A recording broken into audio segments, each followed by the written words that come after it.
Madame, Monsieur, vous êtes sur Africa 24, ravi de vous retrouver pour ce nouveau numéro de Politicia. Réélu en décembre 2023 et officiellement limité à 2 mandats de 5 ans par la Constitution de 2006, le président Félix Tshisekedi est théoriquement appelé à quitter le pouvoir en 2028. Mais depuis 2024, le chef d'État relance le débat sur une réforme constitutionnelle, estimant la loi fondamentale actuelle inadaptée aux réalités de la République démocratique du Congo. Soutenue par une partie de la majorité présidentielle et de l'Union sacrée, cette initiative est présentée comme une nécessité face aux défis sécuritaires et institutionnels du pays. À l'inverse, l'opposition et plusieurs organisations de la société civile y voient une tentative de remise en cause du verrou constitutionnel limitant le nombre de mandats présidentiels. À 2 ans de l'échéance de 2028 et alors que l'Union sacrée a lancé le 20 avril un processus de collecte de propositions pour une éventuelle révision de la Constitution, le débat s'intensifie dans un contexte marqué par l'insécurité persistante dans l'est du pays et de fortes tensions politiques. Alors, la réforme constitutionnelle est-elle une nécessité pour la RDC ou un prélude à une nouvelle crise politique ? C'est le thème de cette édition de Politicia. Pour en débattre, nous sommes rejoints par 2 invités, notamment Christian Mokeni Sambaï, membre de la société civile du côté du Congo, notre invité à distance. Monsieur Sambaï, bienvenue sur le plateau d'Africa 24. Merci beaucoup, madame. Nous sommes également rejoints par monsieur Flavien Mbabi, analyste politique. Monsieur Mbabi, bienvenue sur le plateau d'Africa 24. Merci. Le débat politique s'intensifie autour de l'avenir institutionnel du président Félix Tshisekedi, alors que le pays fait face à plusieurs défis sécuritaires et économiques. Des voix s'élèvent au sein de la majorité pour défendre la continuité de l'action présidentielle. Une position qui alimente déjà des discussions au sein de la classe politique et relance des interrogations sur les perspectives de gouvernance dans les années à venir. Tout de suite, un élément signé par Pauline Minka nous apporte davantage d'informations. Président Félix Tshisekedi gagne progressivement du terrain en République démocratique du Congo au sein de centaines composants de la majorité au pouvoir. Membre de l'Union pour la démocratie et le progrès social UDPS, parti présidentiel, et à la tête de la coalition de l'Union sacrée de la nation. Le chef de l'État bénéficie du soutien de plusieurs formations politiques alliées, notamment le Mouvement de la libération du Congo de Jean-Pierre Mbemba et l'Alliance des forces démocratiques du Congo et alliés de Modeste Bahati Lukwebo. Certains cadres de ces partis estiment qu'une continuité à la tête du pays pourrait permettre de consolider les réformes engagées et de maintenir la stabilité institutionnelle dans un contexte marqué par des défis sécuritaires et économiques.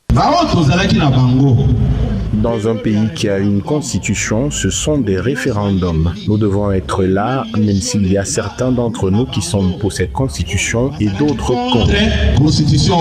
Dans cette dynamique au sein de l'Union de la démocratie et le progrès social et de ses alliés, plusieurs responsables défendent une logique de continuité à la tête de l'État. Ils mettent en avant les avancées enregistrées sous la gouvernance actuelle, notamment sur le plan diplomatique, sécuritaire et des infrastructures, estimant qu'un prolongement de l'action présidentielle permettrait de consolider les acquis et de poursuivre les programmes de développement en cours. Selon eux, cette continuité contribuerait également à renforcer la stabilité politique et institutionnelle du pays dans un contexte encore marqué par de nombreux défis, tout en évitant toute rupture susceptible de freiner les réformes engagées. Le pays tient désormais un chef dont l'amour de la nation est indéniable pour justifier sa prise de position. Le parti présidentiel s'est clairement prononcé en faveur du changement de la Constitution par la voix de son secrétaire général, Augustin Kabouya. Soyez calme, il y aura changement de la Constitution. Ainsi, au sein de la majorité présidentielle en République démocratique du Congo, l'idée d'un 3e mandat pour Félix Tshisekedi est défendue par ses partisans comme une garantie de continuité et de stabilité institutionnelle. Un débat qui s'inscrit dans un contexte politique toujours sensible, marqué par des divergences d'interprétation et des réactions contrastées au sein de la classe politique et de l'opinion publique. Monsieur Nsambaï, si une nouvelle constitution est adaptée, est-ce que le compteur des mandats est remis à 0, permettant ainsi au président Tshisekedi de rester au pouvoir au-delà de 2028? Évidemment, madame, cela va de soi parce que l'on aura mis fin à l'ordre constitutionnel actuel, donc l'ordre constitutionnel qui régit la Troisième République en cours, et avec l'adoption de la nouvelle constitution, donc on passera directement à la Quatrième République. Cela ira de soi que le président de la République, en fonction actuellement, puisse avoir droit aussi à se présenter comme candidat à l'élection présidentielle sous l'empire, évidemment, de la nouvelle Constitution. Monsieur Mbabi, l'option d'un référendum est évoquée. Est-ce que le peuple congolais est-il prêt, selon vous, à arbitrer ce débat technique et politique par les urnes? Compte que, au-delà de tous ces tiraillements politiques, c'est le peuple qui devra revenir le dernier mot. Lorsque vous essayez de me poser la question, je me rends compte que le peuple congolais ici vit ses soubresauts politiques et qui vraiment est témoin de l'ancrage dans l'histoire dans laquelle la RDC Congo s'apprête à venir. Il revient d'abord à ce que le peuple lui-même prenne les responsabilités. Pourquoi? Parce que si vous essayez de voir depuis le deuxième mandat du président Tshisekedi, il y a une forme de friction au-delà de tous les partisans. Vous avez d'abord le retour de l'ex-président congolais qui cesse de plus en plus d'être assez accentué, et ce qui pousse aussi à ce que M. Tshisekedi puisse anticiper. Et ça laisse entrevoir déjà une forme de division. Le peuple reste en émoi, tout en espérant qu'ils peuvent prendre leurs responsabilités. Et dans ce calendrier, il est fort à croire que le président Tshisekedi donne accessiblement les pleins pouvoirs au peuple. Pourquoi je le dis? Parce qu'il se retrouve dans une forme d'étau. On se retrouve qu'en RDC Congo, la société civile, elle est très accentuée, elle est très vivante. Ajouté à cela, il y a aussi les forces religieuses qui ont une forme de capacité de mobilisation. Ils ont une forme de capacité même aussi morale, parce que quoi qu'on dise au Congo, l'Église a su faire ce que l'État n'a pas pu faire à l'époque, étant donné toute l'histoire politique et les crises que ce pays a connues. Il revient maintenant à ce que tous les acteurs politiques, à la fois l'Église, les politiciens, la société civile et le peuple, qui doivent maintenant se mettre ensemble et regarder l'avenir du pouvoir. Parce que quoi qu'on dise, c'est le peuple qui aura subi que ce soit le renouvellement constitutionnel, ou que ça passe ou que ça ne passe pas. Mais ayant la majorité au pouvoir et essayant de voir comment les modélisations de succession à des États en Afrique noire se passent, on a pu le voir, que ce soit en Afrique de l'Ouest, que ce soit dans certains pays d'Afrique centrale, et le chemin est en train d'être emprunté dans les pays du Grand Lac dont le Congo fait partie. Donc je me dis, forcément, il revient vraiment à ce que le peuple puisse prendre le pouvoir, et est-ce qu'on espère qu'en allant tous dans cette même direction, qu'il n'existe pas, il ne puisse pas avoir des crises, qu'il va y avoir encore des violences, que ce soit post-électorales ou pré-électorales. Vous avez entendu M. Mbabi le dire, la société civile a un rôle très important dans la transition qui s'apprête à voir le jour dans le pays si jamais elle est actée par les autorités. Est-ce que pour vous, la société civile est en mesure d'assurer une transition pacifique si jamais elle devait venir à voir le jour, cette nouvelle constitution? Évidemment, madame, il faut reconnaître que la société civile a un rôle important à jouer, et qu'elle est en train de jouer aussi présentement même un rôle important dans l'évolution de la situation, d'autant plus que nous constatons avec cette fois l'implication vraiment forte de la composante confession religieuse.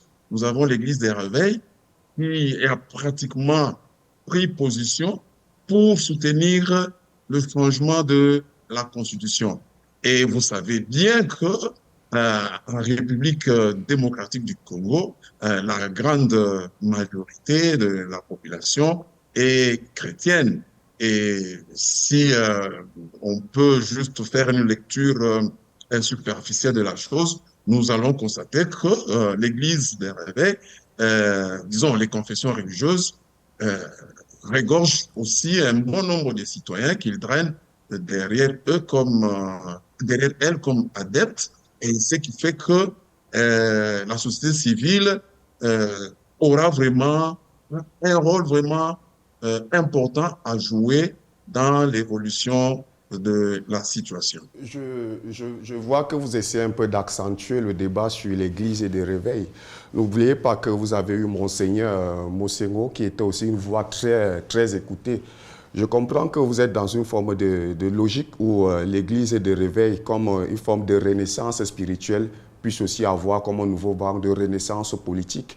Mais il ne faut pas oublier quand même qu'il y a des traditions en RDC. La RDC ne fait pas exemple de toutes ces traditions.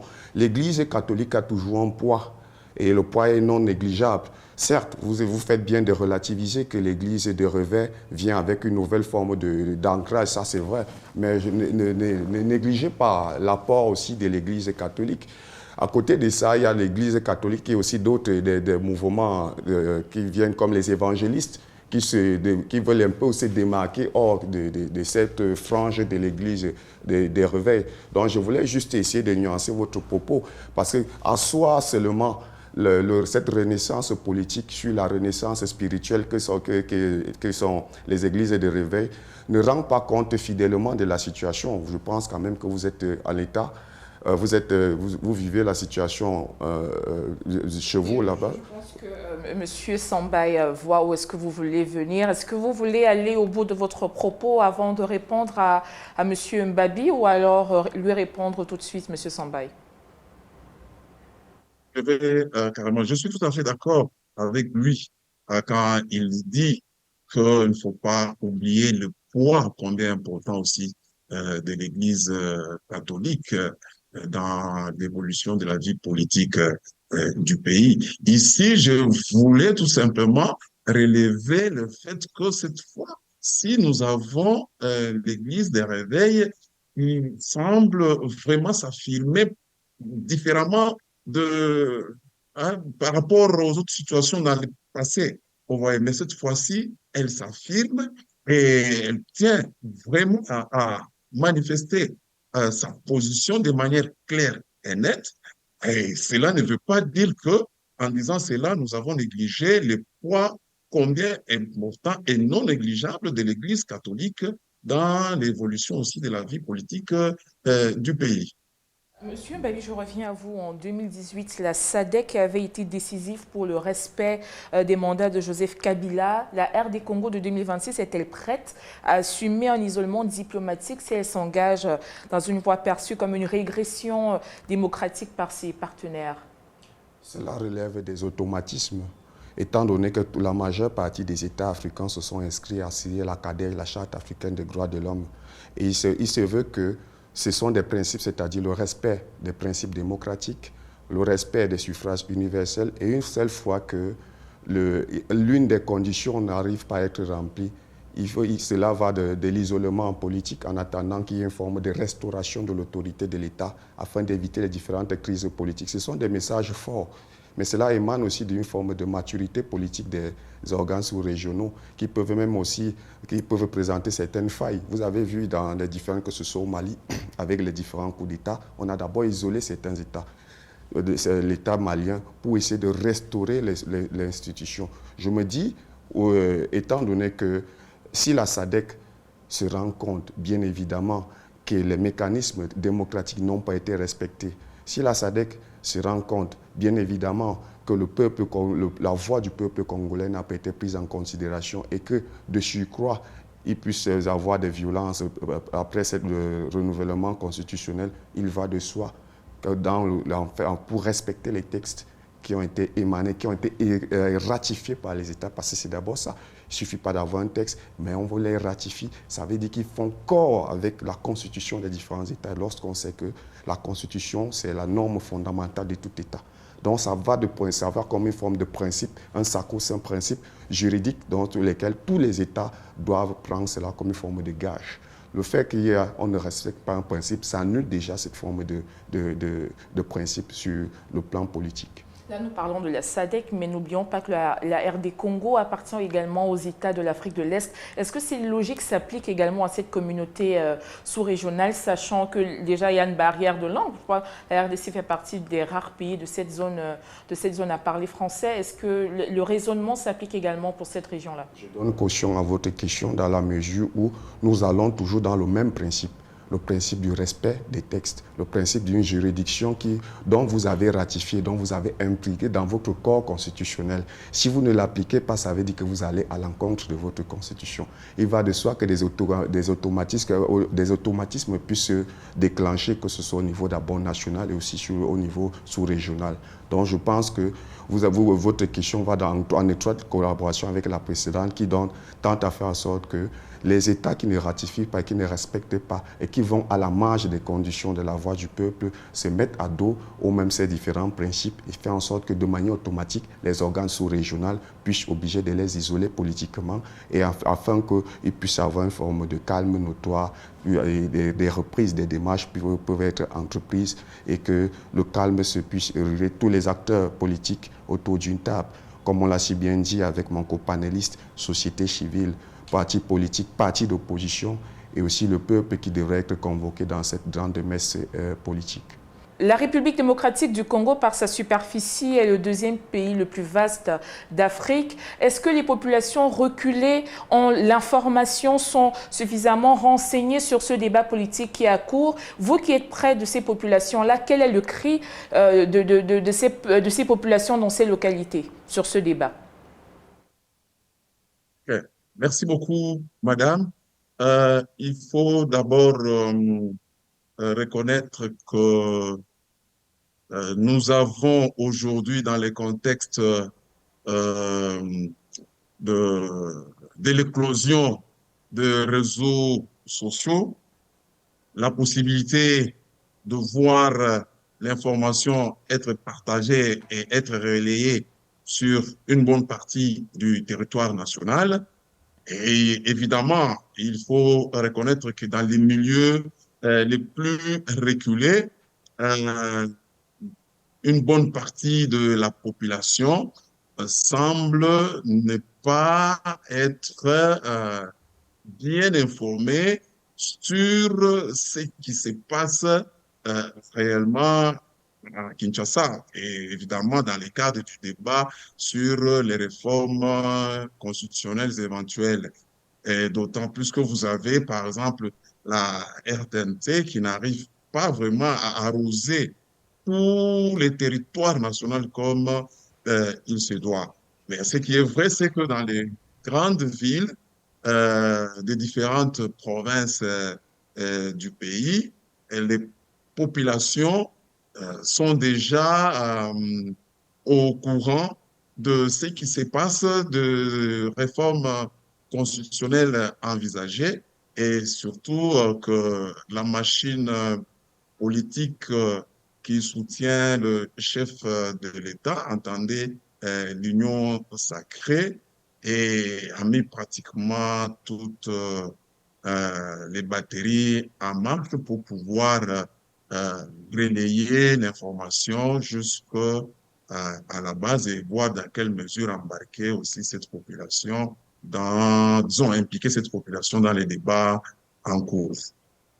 Vous parlez justement du fait que les populations sont sur les réseaux sociaux, mais est-ce que les messages qui sont véhiculés sur les réseaux sociaux sont toujours vérifiables et vérifiés? Est-ce que c'est la bonne information qui parvient au peuple congolais? Bon, ce qui est vrai, c'est qu'il faut reconnaître que dans les contextes actuels, je ne saurais pas, je dois être franc, vous dire exactement si l'information relayée dans les milieux les plus reculés, c'est l'information exacte ou pas, mais beaucoup plus tout dépend des acteurs politiques qui en parlent au niveau face à ces populations-là. Donc, de quel côté ils se trouvent, et c'est dans cette posture-là qu'ils amènent l'information. Quand on se retrouve du côté du pouvoir, on amène l'information allant dans le sens de pouvoir soutenir les réformes institutionnels éventuels qu'on envisage.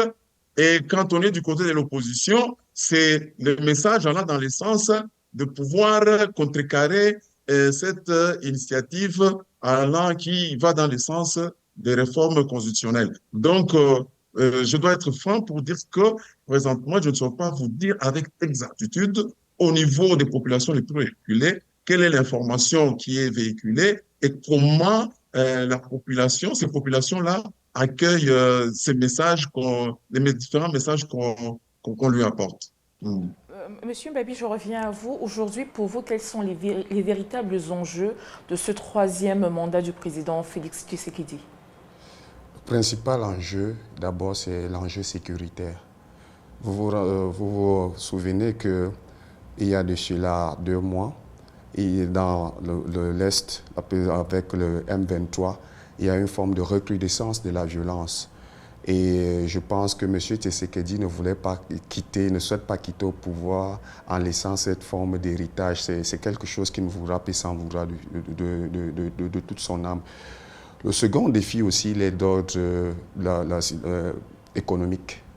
Certes, il y a eu des réformes qui ont été entamées sur M. Tshisekedi, mais aussi on se rend compte que le niveau de vie des Congolais n'a pas assez évolué, même si on se rend compte que derrière un dernier rapport du FMI, il y a une forme de nette évolution d'une classe moyenne en RDC.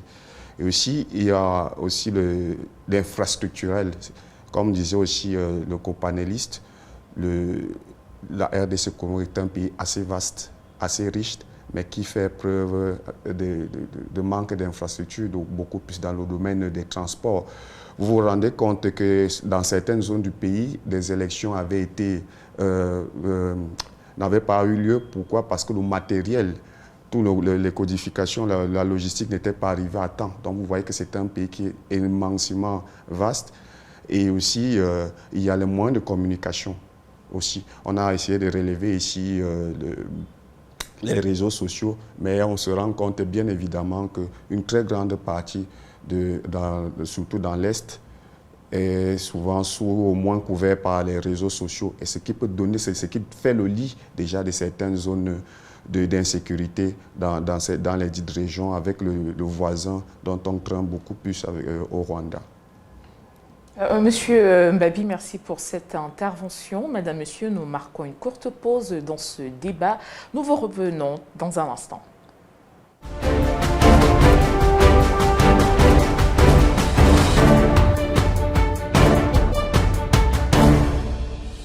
Madame, Monsieur, vous êtes sur les antennes d'Africa 24. Vous nous rejoignez à l'instant pour la seconde partie de votre programme Politicia qui se consacre aujourd'hui aux enjeux du troisième mandat du président Félix Tshisekedi. Nous nous intéressons à présent aux critiques de l'opposition congolaise. Avant d'y arriver, je vous présente nos invités. Nous avons sur ce plateau aujourd'hui Monsieur Flavien Babi, analyste politique, et depuis la République démocratique du Congo, nous sommes avec Monsieur Christian Mokeni Sambaye, membre de la société civile. Monsieur Sambaye, alors que le pays fait face à des défis sociaux et sécuritaires majeurs, est-il opportun de faire de la réforme constitutionnelle une priorité nationale du moment? Merci beaucoup, madame, de la question. Je vais répondre tout droit directement à votre question.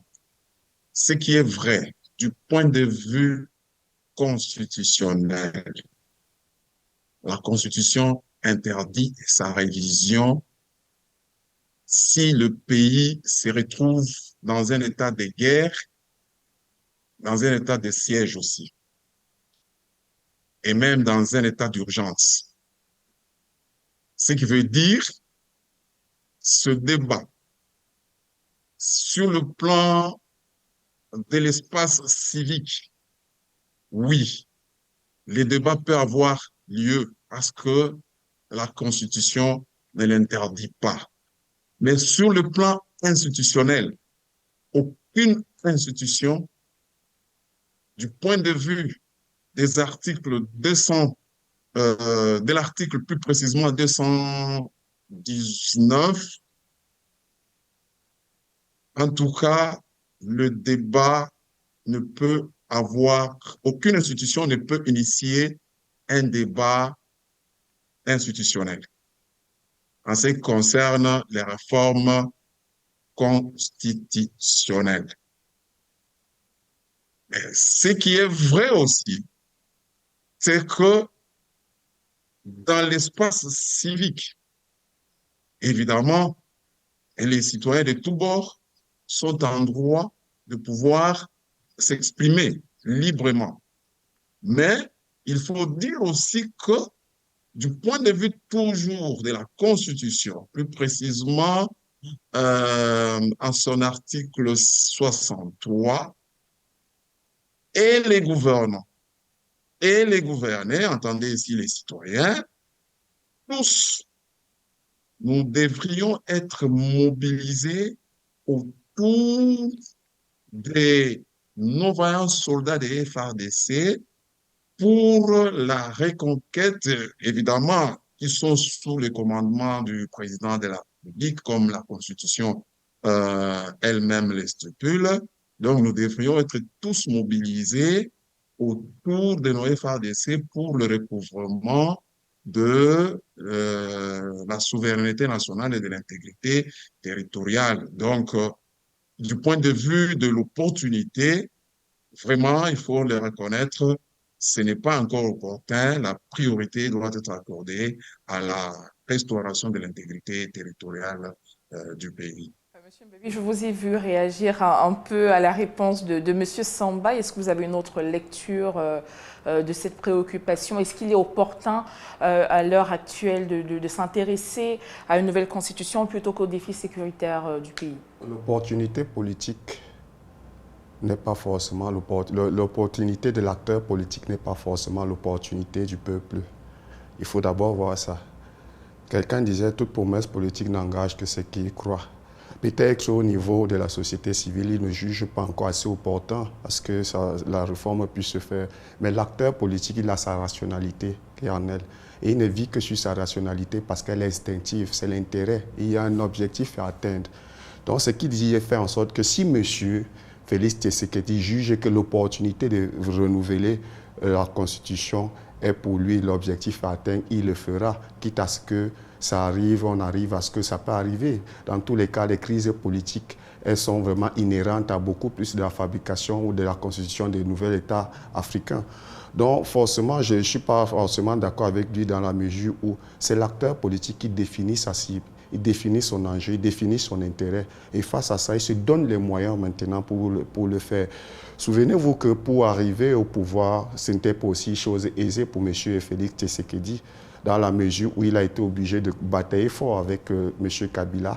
Et de deux, il faut aussi se rendre compte que l'opposition à RDC Congo est une opposition vivante, au même titre que la société civile. Pourquoi? Parce que la RDC Congo a essayé de mûrir et de maturer ses rêves d'une opposition qui cède contre-pouvoir au régime en face. Pourquoi? Parce que c'est aussi la conséquence du règne de M. Mobutu qui avait mis assez long au pouvoir.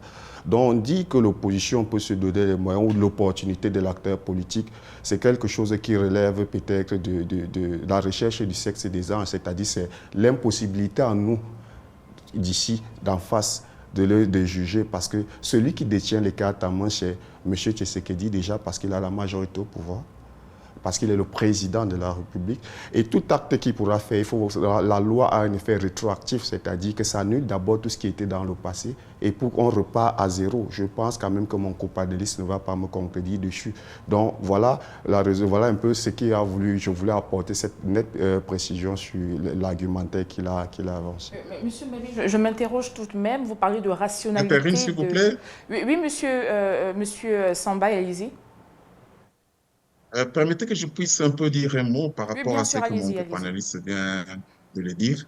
En fait, il est vrai, l'opportunité politique est appréciée par l'acteur politique par les acteurs politiques en fonction de leurs intérêts. Je suis tout à fait d'accord avec lui, mais n'oubliez pas que la RDC, de par sa constitution, se veut un État de droit. Donc, même si il faut même s'il est reconnu aux acteurs politiques le droit d'apprécier l'opportunité politique d'envisager les réformes constitutionnelles, cela doit se faire dans le respect du cadre juridique fondamental qui nous régit, notamment la Constitution, qui fait aujourd'hui l'objet du débat sur le plan national.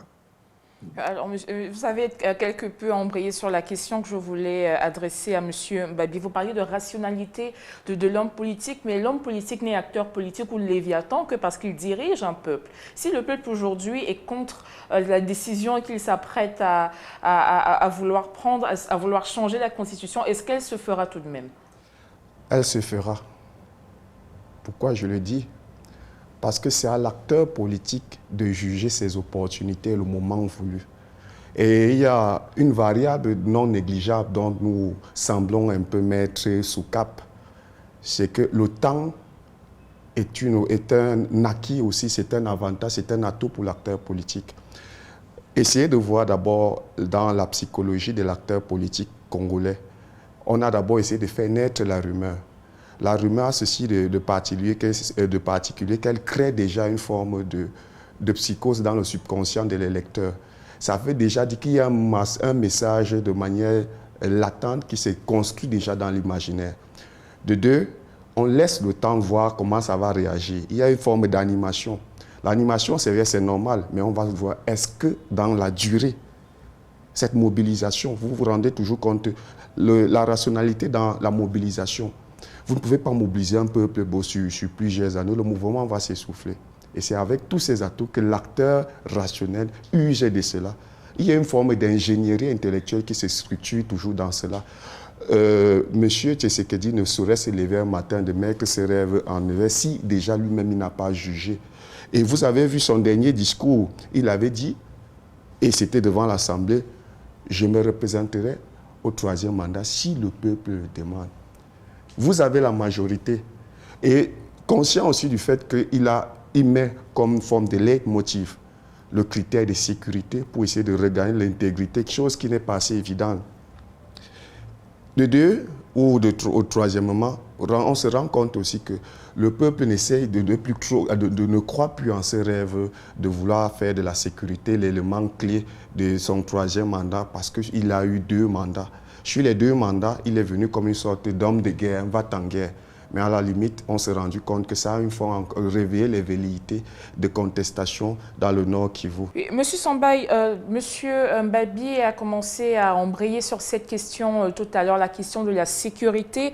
Dans quelle mesure la persistance des offensives du M23 dans le Nord Kivu, notamment autour de Goma, fragilise-t-elle l'autorité de l'État congolais et influence-t-elle le discours sur la nécessité d'une continuité politique pour restaurer la sécurité?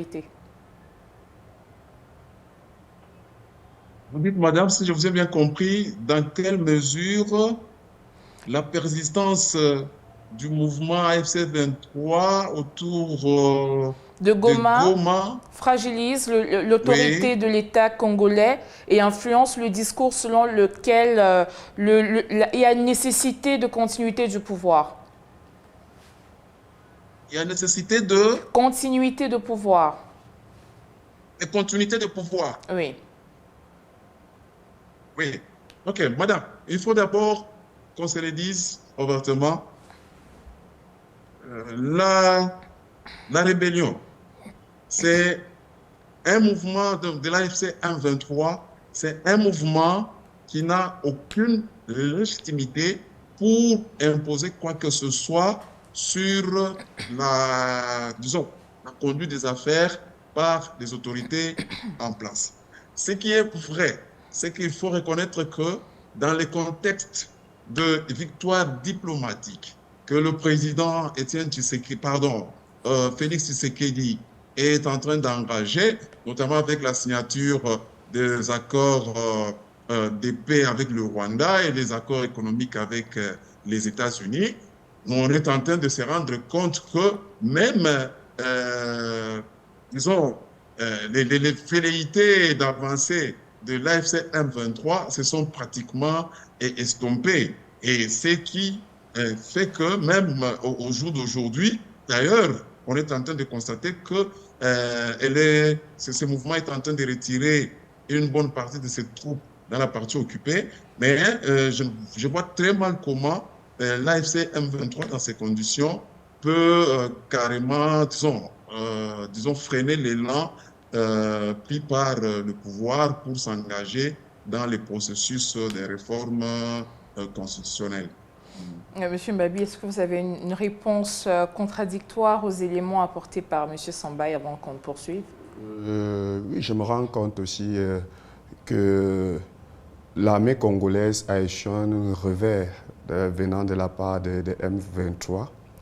Et de deux, si vous essayez de revoir le réajustement tactique de M. Félix Tshisekedi, il a renouvelé le commandement au sein de l'armée, essayant de mettre une force aussi opératoire pour bloquer les avancées, contrecarrer les avancées du M23. Et de trois, aussi un élément non négligeable, il a demandé l'appui des forces de la SADC. Parce que, quoi qu'on le dise, n'oublions pas qu'il y a une force d'observation de l'ONU qui est toujours là-bas. Ils ont un sous-mandat de l'ONU qui a été renouvelé récemment. Donc, la conjugaison de tous ces éléments tend à croire qu'il y a toujours une forme de non-droit dans Goma. Et quand on parle de Goma, c'est quand même de manière géopolitique. C'est une ville assez riche. Et ce qui puise ses ancrages depuis les conflits qu'on a eus en 1994 avec le Rwanda, qui se discute cette partie qui est vraiment hyper riche et dont les populations ont traversé le Rwanda, ils se sont déplacés, se sont installés. Donc au-delà de la victoire diplomatique telle que parlait le truc, il y a même aussi une victoire qui devrait se faire sur le plan sociologique et culturel. Il y a une forme de brassage, il y a eu des unions qui se sont créées.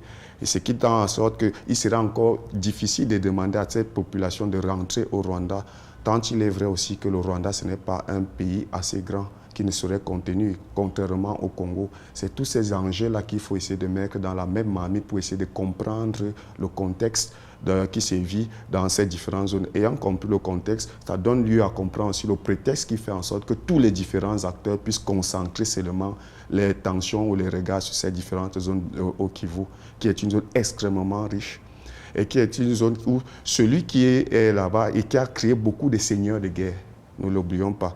Nous avons le président du club tout-puissant Mazembe, qui est M. Moïse Katumbi. Oui, Moïse Katumbi, qui a réussi aussi à stabiliser, qui a été un produit des seigneurs de la guerre, qui est issu de ces différentes régions. Donc ça signifie que c'est une zone où il va falloir vraiment une victoire qui soit tant sur le plan diplomatique, tant sur le plan socio-culturel, mais aussi beaucoup plus dans les mémoires. Ça doit aussi être une victoire mémorielle, parce qu'au-delà de tout, il y a beaucoup de personnes qui se sentent attachées, même si n'étant pas attachées au lion de sol de ces différentes régions.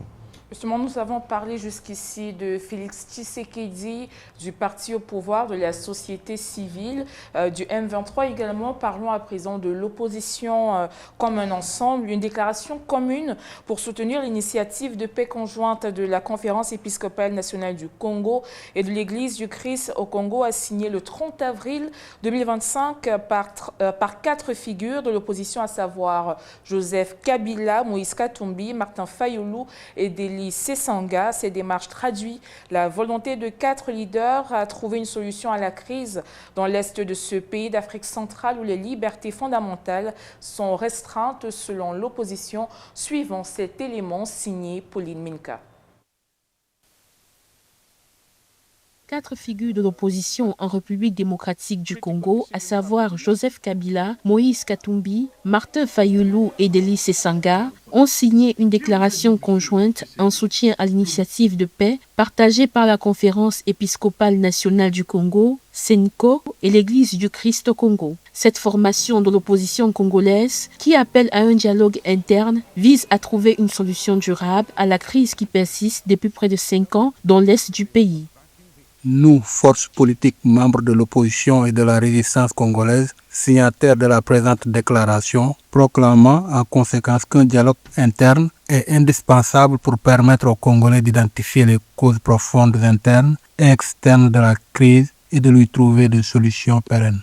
Cette déclaration intervient dans un contexte marqué par des tensions persistantes dans cette région de la RDC. Malgré une multiplication d'initiatives diplomatiques à l'échelle internationale et la signature en avril 2025 d'un accord en matière de sécurité et de diplomatie entre la République démocratique du Congo, le Rwanda et les groupes armés du M23, le problème demeure. Selon les leaders de l'opposition, ces accords partiels ne s'attaquent qu'aux aspects extérieurs et militaires de la crise, souvent au détriment de la souveraineté du peuple. Par cette initiative, ils pourront tous se mettre ensemble, à moins que le but de ces opposants-là, des anciens dirigeants de la RDC, aussi ne soit de fragiliser de plus en plus Tshisekedi à l'interne. Sinon, ils pourront, oui, se mettre ensemble pour façonner une paix qui puisse être durable de façon endogène et exogène. Joseph Kabila, Moïse Katumbi, Martin Fayulu et Deli Sesanga réaffirment ainsi leur engagement à plaider en faveur d'un pacte social pour la paix et le vivre ensemble porté par des Congolais, pour des Congolais, tout comme la Senko et l'Église du Christ au Congo. L'opposition menée par des figures comme Martin Fayulu ou Jean-Marc Kabund et une partie de la société civile dénonce un coup d'État constitutionnel. Pourtant, la Constitution elle-même prévoit des modalités de sa propre révision ou de son changement. Refuser le débat n'est-il pas en soi une attitude antidémocratique à votre sens? Vraiment, madame, je voudrais d'abord juste apporter une petite précision par rapport à ce que mon panéliste a dit au sujet de notre armée, il a dit à propos que l'armée aurait subi des revers par rapport aux avancées de troupes de la M23. Donc, ici, il faut dire que, à proprement parler, ce n'était pas des revers. Les forces armées de la s'étaient alliés sur l'exigence de cesser le feu, différents accords et différents pourparlers qui sont en cours. C'est dans ce sens-là qu'il faut percevoir les choses. Ouais. Alors, s'il faut maintenant répondre à la question que vous venez de poser, il faut dire que ce qui est vrai, refuser le débat en cours, aussi longtemps que la Constitution permet aux uns et aux autres de pouvoir s'exprimer sur la question, c'est purement antidémocratique. Alors, ici, l'opposition, ce qui est encore drôle, c'est quoi? C'est que elle n'arrive pas à justifier des manières, avec des arguments solides fondés sur la Constitution pour dire non à l'initiative qu'envisage prendre, disons, que prend le pouvoir en place. Ce qui est vrai, c'est que le contexte, évidemment, ne le permet pas au regard des dispositions constitutionnelles qui interdisent toute révision de la Constitution si le pays se trouve en temps de guerre ou en temps de paix. Donc, en partie, l'opposition peut avoir raison pour dire que la priorité, les débats au jour d'aujourd'hui devrait se focaliser autour de la restauration de l'autorité de l'État sur l'ensemble du territoire national, du recouvrement de la souveraineté et de l'intégrité territoriale, plutôt que sur les réformes constitutionnelles, parce que cela risque de fragiliser la cohésion nationale. Merci, M. Sambaï, pour cette réponse. M. Mbabi, l'ancien président Joseph Kabila est récemment sorti de son silence pour s'opposer fermement à toute révision. Comment éviter que le débat constitutionnel ne se transforme en affrontement civil? Il faut que tous les acteurs politiques et toutes les franges de la société puissent s'asseoir autour d'une table, essayer de discuter pour essayer de trouver une juste cause. Une position consensuelle qui ferait en sorte que personne ne descende dans la rue et qu'à la fin, on se retrouve avec des morts, des civils qui vont... Et aussi, vous faites bien de relever la présence de M. Kabila, qui lui-même, étant donné qu'il s'était exilé, toujours par rapport aux différents conflits en interne avec le président Tshisekedi, qui est revenu et qui ambitionne toujours de reprendre le pouvoir. Et ça, il a été soupçonné de copiner une forme de cohabitation, concubinage avec certaines forces du M23. Et c'est là il a fallu vraiment qu'il y ait des assises en back-office avec les différents acteurs de la sous-région pour essayer d'apaiser ces tensions-là. Je pense que le moment n'est pas indiqué de créer une forme d'ébullition encore avec toutes les blessures du passé que le peuple congolais a vécu. Il faut vraiment que tout le monde et tous les acteurs, opposition, partis au pouvoir, société civile, autorités religieuses, que ce soit des grevets ou que ce soit traditionnel, puissent trouver une forme de consensus. Et je suis déjà heureux de constater qu'il y a une forme de mouvement, de volonté quand même, de main tendue de la part de l'opposition qui tend vraiment à ce que les choses s'apaisent parce que, quoi qu'on dise, la violence a un prix, la violence coûte cher. Elle pourra encore retarder les velléités de développement de ce pays dont on connaît l'immensité des richesses et qui vraiment est un pays frère. Nous souhaitons vraiment que tout cela puisse trouver une forme de pacification à la fois de la part des différents acteurs, tout comme du peuple congolais qui va subir de plein fouet tous ces agitements de la classe politique congolaise. Ceci étant dit, quel sera le rôle d'un éventuel dialogue national dans le projet de révision de la Constitution? Je pense qu'il faut que le débat soit entièrement vidé de son sens auprès de l'Assemblée nationale, puisque c'est la Chambre des parlementaires. Bien qu'ayant la majorité, le parti au pouvoir ayant la majorité, mais il faut quand même que là se situe quand même l'intérêt de la nation, l'intérêt général. Donc je pense que l'intérêt, la voie d'issue, où la voie la plus souhaitée serait vraiment qu'on se retrouve en face et que tout le monde, tous les acteurs, malgré les égos, malgré les différents intérêts que chacun puisse avoir pour gagner, parce que quoi qu'on dise, c'est ça le jeu démocratique. C'est tout le monde, c'est une bataille, c'est chacun qui veut occuper le poste, mais au-delà de ça, il faut quand même prendre certains paramètres en considération, parmi lesquels la stabilité institutionnelle, la volonté de vouloir consolider les héritages déjà démocratiques et aussi la nécessité de pouvoir se projeter dans un avenir radieux tout en apaisant les différentes tensions dans le cœur des différents acteurs et du peuple congolais. Monsieur Sambay, je reviens à vous. Si on se projette sur l'année 2028, quel scénario se dessine selon vous? Continuité de pouvoir, alternance démocratique ou crise institutionnelle majeure? Ok, merci beaucoup, madame. D'abord, une petite précision. Oui, mon copanaliste a bien dit que le dialogue serait la voie et la voie royale pour régler toutes ces crises. Mais encore faudra-t-il que les demandeurs du dialogue, parmi lesquels il a cité le président Joseph Kabila, puissent vraiment, disons, faire preuve de bonne foi. Or, nous avons constaté que lui-même, il s'est affiché, il a affirmé publiquement noir sur blanc que les revendications du M23 qui a pris les armes pour tuer les Congolais sont légitimes. Ce qui est extrêmement grave pour un ancien président de la République, astreint à un devoir de réserve par la loi sur portant statut des anciens présidents de la République. Donc, ça, c'est une parenthèse que je devrais fermer. En ce qui concerne les scénarios possibles à l'horizon 2028, il faut dire que différents scénarios pratiquement cohabitent. Donc, nous avons le premier scénario, c'est lui. Si la guerre prend fin aujourd'hui et que la CENI a tout le temps de pouvoir mettre en œuvre sa feuille de route et de respecter les délais constitutionnels, d'organiser les élections en 2028. Et là, nous avons le président Félix Tshisekedi qui devra quitter le pouvoir, sous l'empire évidemment de cette constitution.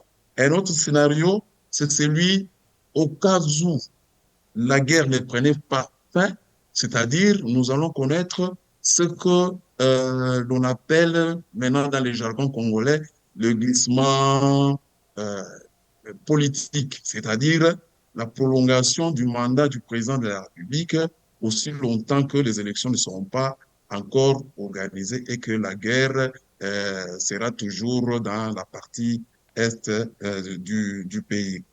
Le troisième scénario, c'est celui de l'anticipation politique davantage. Donc, on pourra voir les deux camps se tremper davantage dans leur position diamétralement opposée et ce qui ne sera pas bien pour l'avenir du pays.